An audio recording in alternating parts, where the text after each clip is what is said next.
میرے رسول پاک علیہ وسلم نے فرمایا بندہ اللہ کے سب سے قریب اس وقت ہوتا ہے جب وہ سجدے کی حالت میں ہوتا ہے۔ کس کے قریب ہوتا ہے؟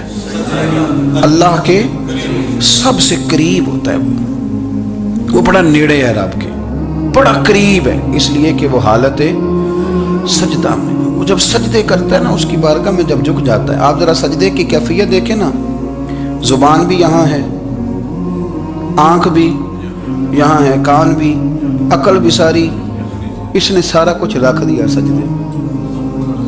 آپ وہ کبھی پیچھے جائیں تو دیہاتوں میں کہا جاتا تھا ناک سے نکیریں نکالو، بہت بڑی سزا ہوتی تھی نا، ناک سے نکیریں نکالو، بڑی سزا ہوتی تھی۔ تو اس نے کہا مالک مجھے کسی نے کہا نہیں، پر دیکھنا میں نے رکھ دی ساری عقل سجدے میں، اور رکھ کے کہا کیا سبحان ربی یا اللہ میں پست ہوں تو اعلیٰ ہے، اللہ تو میرا رب ہے اور تو سب سے اعلیٰ اتنا۔ اور فرمایا جب یہ اس کیفیت میں ہوتا ہے تو پھر یہ اپنے رب کے قریب ہوتا ہے۔ کثرت عبادت نوافل، میرے رسول کریم علیہ السلام نے ارشاد فرمایا، حضور فرمانے لگے جس گھر میں اللہ کا ذکر ہوتا ہے وہ گھر زندوں کا ہے، اور جس گھر میں رب کریم کا ذکر نہیں ہوتا وہ گھر زندوں کا نہیں ہے۔ گھر نا ہم نا کتابوں میں پڑھتے ہیں کہ ایک بزرگ کہتے ہیں، حضرت فضیل بن عیاض کہتے ہیں کہ میں ایک گلی سے گزر رہا تھا تو گھر کے اندر کسی قاری صاحب نے قرآن کی آیت پڑھ دی، ولی من خاف مقام ربہ جنتاں، میں تو میرے کانوں سے ٹکرائی تو اللہ نے میری کایا ہی پلٹ دی، میں توبہ کر گیا۔ اب گھر کے اندر سے آواز آئے تو صحیح نہ تلاوت کی، پر اندر سے آواز آتی نہیں، یا ڈیک بجنے کی آواز آتی ہے، یا ٹی وی چلنے کی آواز آتی ہے، یا دھوم مچانے کی آواز آتی ہے۔ عبادت کا وہ جو خاص شوق تھا، وہ جو حسن تھا، وہ جو توانائی تھی، وہ جو بات تھی۔ ایک جگہ پہ ہم بیٹھے تھے تو وہاں ایک صاحب آئے اور انہوں نے آتے ہی کہا کہ مہربانی کریں ذرا مجھے مصلی دے دیں، میرے نہ کچھ نفل رہ گئے۔ تو میں نے وضو کر لیا تو کوئی مصلی مل جائے، مصلی انہیں دے دیا گیا، وہ مصلی لے کے چلے گئے تو پیچھے ایک صاحب نے تبصرہ کیا، کہنے نے کتنا ریاکار بندہ ہے، لوگوں کو دکھا رہا ہے کہ میں نفل پڑھتا ہوں، ہے کو بات کرنے والی۔ میں نے اسے کہا تو مہربانی کرنا اس طرح کی ریاکاری تو بھی کر، پکڑ مصلی اور جا تو بھی تھوڑی ریاکاری کر کے آ، اٹھ ذرا شکر کر، کوئی یہ ریاکار بھی ملا ہے، کوئی نفل پڑھ کے ریاکاری کر رہا ہے۔ اللہ کا میں کہتا ہوں کو پڑھے تو صحیح نہ، یا یہ کوئی دور ہے نفل پڑھنے کا؟ اس میں تو لوگوں کا مزاج ہی نہیں، طبیعت ہی نہیں۔ میں نے کہا چل مہربانی کر یہ لے مصلی اور تو بھی جا تھوڑی سی یا کر یا ریاکاری کرو تو صحیح نا، مزاج ہی نہیں، ذوق۔ جمعے کی نماز پڑھ کے یوں دنیا بھاگتی ہے، او ہو پتہ نہیں کون سی پیچھے آگ تھی جو بجھائی جائے گی، اور آج تک لوگ مسئلہ پوچھ رہے ہیں کہ جمعے کی بعد والی سنتیں کتنی ہوتی ہیں۔ میں نے کہا کتنے سال ہو گئے جمعہ پڑھتے، کتنے سال ہو گئے، ابھی تک سنتوں کا نہیں پتہ، ابھی تک نے علم کے پہلے کتنی رکھتے ہیں اور بعد میں کتنی رکھتے ہیں۔ فجر کی سنتیں کب پڑھنی چاہیے، سنو فجر کی سنتوں کے بارے میں۔ میرے رسول کریم سید عالم صلی اللہ تعالیٰ علیہ وسلم سے ایک صحابی نے پوچھا تھا حضور میری فجر کی سنتیں رہ گئیں یا رہ جاتی ہیں تو حکم کیا ہے، کیا انداز ہے حضور کا؟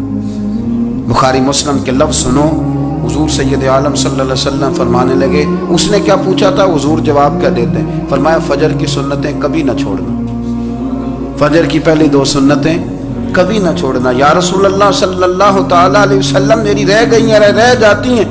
فرمایا فجر کی 2 سنتیں نہ چھوڑنا، فرمایا فجر کی پہلی 2 سنتیں مجھے دنیا اور دنیا کے اندر جو کچھ ہے وہ سب سے زیادہ پیاری ہے۔ فجر کی 2 سنتیں دنیا اور دنیا میں جو کچھ ہے مجھے وہ سب سے زیادہ پیاری ہیں، اس لیے فجر کی سنتیں نہ چھوڑ کے۔ نبی پاک علیہ السلام نے فرمایا تمہیں پتہ چل جائے نا پہلی صف کا ثواب کتنا ہے، تم قرآن اندازی کرو۔ عمرے کی قرآن اندازی کا تو پوسٹر چھپتا ہے، تو یہ والی قرآن اندازی کب ہونی چاہیے کہ نہیں؟ حضور نے فرمایا تمہیں پتہ چلے کہ اس کا ثواب کتنا تو تم قرآن اندازی کرو، تم قرآن ڈالو۔ جب آپ نماز پڑھ رہے ہوتے ہیں، جب آپ کا مصلی آباد ہوتا ہے، صلاح الدین ایوبی ایک بزرگ سے ملاقات ہو گئی، بیت المقدس پر قبضہ تھا عیسائیوں کا، تو صلاح الدین بڑے پریشان تھے۔ بابا جی کہنے لگے پتر کیا ہوا؟ کہنے لگے حضور پتہ چلا ہے دشمن کے 2 بحری بیڑے اسلحہ لے کے آ رہے، مسلمان پہلے ہی کمزور ہیں، اور اب اگر 2 بحری بیڑے اور آ گئے تو حضور مسئلہ بن جائے گا۔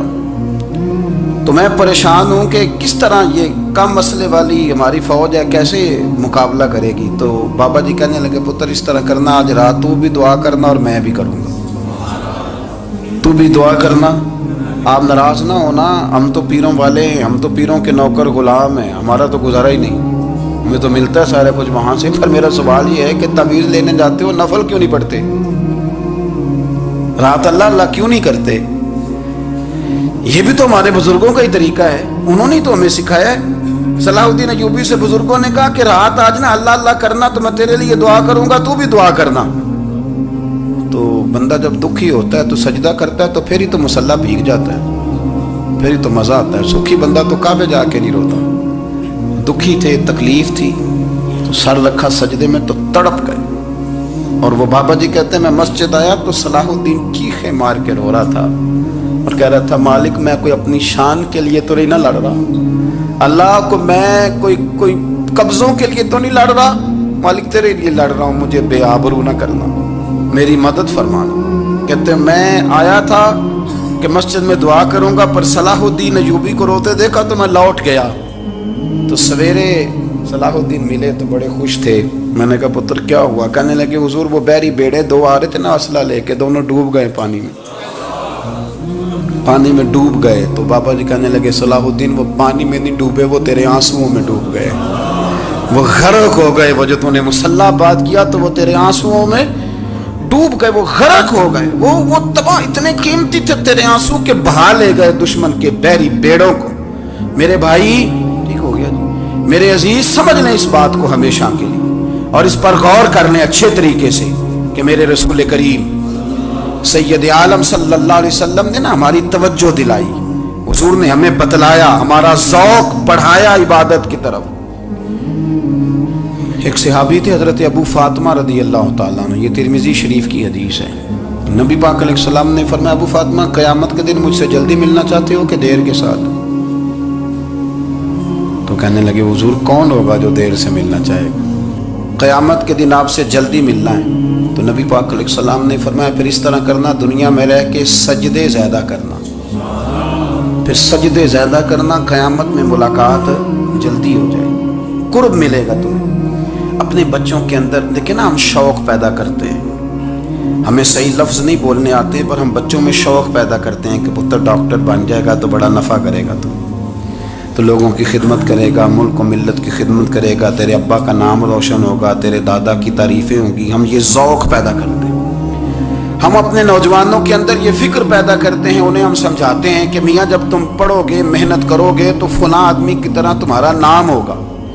یہ جتنا ذوق ہم بچوں کے اندر ان چیزوں کا پیدا کرتے ہیں، ہمیں حکم ہے کسی طرح ہم ذوق پیدا کریں کہ پتر نماز پڑھے گا تو اللہ راضی ہو جائے گا، تو سجدہ کرے گا۔ دیکھیں نا میرے رسول کریم علیہ السلام نے فرمایا 7 سال کے بچے کو مسجد لے کے جاؤ، یعنی اسے شوق دلاؤ، اس کے اندر یہ خاصیت پیدا کرو کہ اس کا دل کرے مسجد میں جانے کو، اس کے اندر یہ خصوصیات لاؤ کہ وہ ہمارے ہاں نا ہر چیز کو پروموٹ کیا جا رہا ہے، ہر چیز کو، یعنی سر سنگیت سکھانے کے لیے اکیڈمیاں بن گئی، ہر شے پروموٹ ہو رہی ہے، عبادت کا جذبہ کم ہوتا جا رہا ہے، اللہ کا ذوق ہمارے اندر نہیں رہا۔ اور اتنا مشکل ہم نے اپنے لیے بنا لیا ہے کہ وہ بندہ جو بڑی زبردست مذہبی گفتگو کر رہا تھا اور تگڑی بات کر رہا تھا، کیا بات ہے، لیکن نماز کے بارے میں کمزوری دکھا جاتا ہے، نوافل کے بارے میں وہ چپکے سے نکل جاتا ہے۔ امام احمد بن حنبل رحمۃ اللہ تعالی علیہ، مسند امام احمد بن حنبل 14 جلدوں میں ہے مارکیٹ میں، اور مجھے تو خیر پسند ہی پڑی ہے، میں نے تو کئی دفعہ پڑھی ہے، اور کیا بات ہے امام احمد بن حنبل کی، کیسے تگڑے قسم کے محدث تھے اور اللہ نے کتنا انہیں اعزاز عطا فرمایا ہوا ہے۔ یہ کوڑے بھی کھاتے تھے دین کی خاطر، سارا کرتا لہو سے بھر بھی جایا کرتا تھا، بڑا اعزاز والا شخص تھے، بڑے اعزاز والے، حدیثیں جمع کرنا، حدیثیں لکھنا، حدیث پڑھانا، سارا دن رہتے تھے، کہہ سکتے تھے کہ میں کر تو رہا ہوں کام، اور حدیث بھی موجود ہے کہ عالم عابد سے افضل ہوتا ہے، پر اس کے باوجود امام احمد بن حنبل رحمۃ اللہ علیہ 300 نفل فرض نمازوں کے علاوہ پڑھا کرتے تھے، 300 نوافل روز پڑھا کرتے تھے۔ ان کے بیٹے نے کہا ابا جی مکان خریدنا ہے تو کچھ جگہ کہاں کر کے لوں، بہت ساری آبادیاں، تو فرمایا پتر وہاں لینا جہاں مسجد قریب ہو۔ میرے رسول کریم سید عالم صلی اللہ علیہ وسلم اتنا پسند کرتے مسجد کو، اتنا پسند کرتے نماز کو کہ رسول کریم صلی اللہ علیہ وسلم تہجد کی نماز بھی پڑھتے، پھر حضور فجر کی نماز بھی پڑھتے، نبی پاک وتر کو الگ کر کے پڑھتے، عشاء کے ساتھ نہیں پڑھتے۔ یہ تو ہم اس لیے اجازت دی ہمارے بزرگوں نے کہ بعد میں اٹھے گا کون علیحدہ وتر پڑھنے کے لیے، عشاء کے ساتھ پڑھ لیں۔ وتر پڑھتے، تہجد پڑھتے، فجر پڑھتے، اشراق پڑھتے، چاشت پڑھتے، پھر مغرب کی نماز کے بعد 6 رکعت اوابین پڑھتے، پھر رات کو صلاۃ اللیل پڑھتے۔ سیدہ عائشہ صدیقہ کہتی ہیں زمانہ سو جاتا اور میرے رسول مصلی بچھا کے کھڑے ہو جاتے۔ او یار کھیتی باڑی کر کے نہیں، محنت مزدوری کر کے نہیں، جناب عائشہ کہتی ہیں میں یہ بھی دیکھتی کہ حضور ایک آیت شروع کرتے تو ساری رات اسی کو پڑھتے، اور میری نظر جاتی تو قدم مبارک پہ ورم آ جاتا۔ یار نماز پڑھ پڑھ کے اتنی مشقت کر کے، اتنی جد و جہد کر کے ورم آ گیا، یا رسول اللہ اتنی محنت کیوں کرتے ہو؟ فرمایا افلا اکون عبدا شکورا، کیا میں اپنے رب کا شکر گزار بندہ نہ بنوں؟ صحابہ کا ذوق عبادتوں کا، ریاضتوں کا، تلاوتوں کا، طبیعت ہے ان کی، وہ ایک دوسرے کو، حضرت مولا علی شیر خدا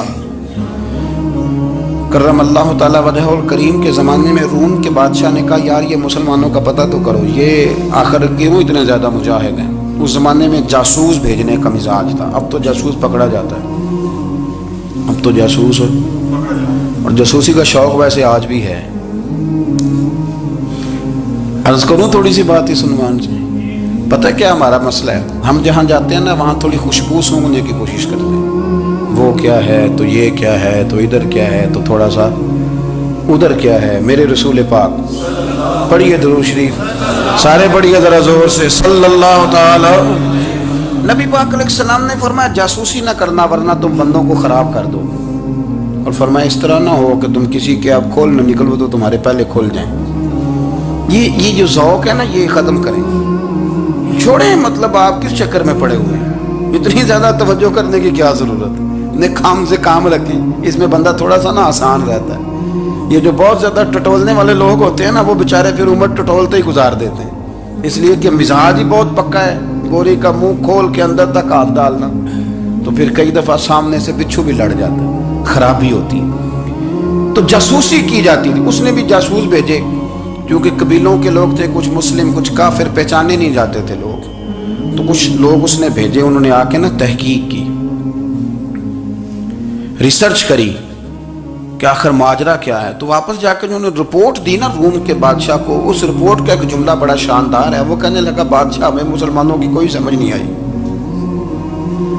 ہمیں کوئی سمجھ نہیں آئی۔ انہوں نے کہا کیوں نہیں سمجھ آئی؟ کہنے لگے یار عجیب بندے ہیں، جب رات مصلے پہ بیٹھتے ہیں تو یوں لگتا ہے ان کا دنیا سے رشتہ ہی کوئی نہیں، کوئی کسی کو نہیں جانتا، کوئی اپنے دکھ سنا کے رو رہا ہے، کوئی اپنی بات کر کے رو رہا ہے، لگتا ہے کہ ان کا کوئی رشتہ ہے ہی نہیں جب مصلے پہ بیٹھتے ہیں۔ اور فرمایا جب سویرے یہ جہاد کرنے نکلتے ہیں تو لگتا ہے ان سے زیادہ دلیر ہی کوئی نہیں، حالانکہ جو مصلوں پہ رونے دھونے کے لوگ ہوتے ہیں وہ کئی دفعہ جہاد میں کام نہیں کرتے، لیکن عجیب لوگ ہیں کہ رات کے راہب ہیں، دن کے مجاہد ہیں، کوئی سمجھ نہیں آتی۔ میرے عزیز ان لوگوں نے مصلی آباد کر کے رکھا، تلاوتیں ان کا ذوق رہی، منظر روز پڑھنا، اسباق پڑھنا، وظائف پڑھنا، یہ ان کا ذوق رہا۔ شیخ شہاب الدین سہروردی رحمۃ اللہ علیہ، اس پر ایک بندے نے اعتراض کیا، اس نے کہا جی آپ کس قسم کے صوفی ہیں، مرید بیٹھے ہیں اور آپ وہاں نفل پڑھ رہے ہیں؟ یہ بھی بڑا مسئلہ ہوتا ہے نا، جو بندہ ملنے آتا ہے وہ اپنے ٹائم کے حساب سے آتا ہے، اور اس کا یہ بھی خیال ہوتا ہے کہ پیر صاحب جو ہیں وہ چونکہ درویش ہیں تو نہ انہیں روٹی کھانی چاہیے نہ سونا چاہیے، چونکہ وہ درویش ہیں، اور ہم چونکہ درویشوں کے ماننے والے ہیں لہذا ہمارا یہ طریقہ ہونا چاہیے کہ جیسے ہم کہیں درویش ویسے ہی کر جائے۔ حالانکہ جس کو ہم درویش کہیں گے آپ اس کی مانیں گے، آپ منوائیں گے نہیں،